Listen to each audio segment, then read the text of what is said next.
Good morning mga kaitay, good morning. Kagigising ko lang at ang oras natin ay alas 8 at ito ang sitwasyon ng aming kwarto. Maglilipit na tayo at hindi pa ako naka-open ng bintana. Ito yung kortina namin sa bintana. So yan, yan mga kaitay. So pag binuksan natin, ang init na pala sa labas. So tinanghali ako ng gising kasi masama pakiramdam ko. So ayan mga kainday, nagigising ko lang at ito yun, buksan ko na yun. So naka-double yung kortina naman mga kainday kasi manipis kasi ito para yung araw. Kasi pagkagising kasi sa umaga mga kainday, ang bubungad sa akin ay ang araw pagbukas ng bintana. So ayan, yung mga kainday, diba? So buksan ko, ayan.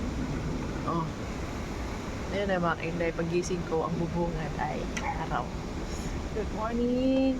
Alas 8 na, napakaganda ng panahon. Sobrang liwanag ng panahon ngayon mga kainday. Ayan. Tapos makikita mo mga kainday yung halaman ko. Ayan o. Pag bukas talaga ng bintana, talagang shoot na shoot siya sa araw. So ayan mga kainday. Magliligpit pa ako ng higaan. Thank you Lord sa panibagong umaga. So yan. So asar katulog ko kasi pag nakasarado kasi itong ayan madilim. Ayan. Madilim siya kaya sarap natulog ko ng hali ako ng pero pag binuksan mo na yung kortina, thank you Lord sa panibagong umaga.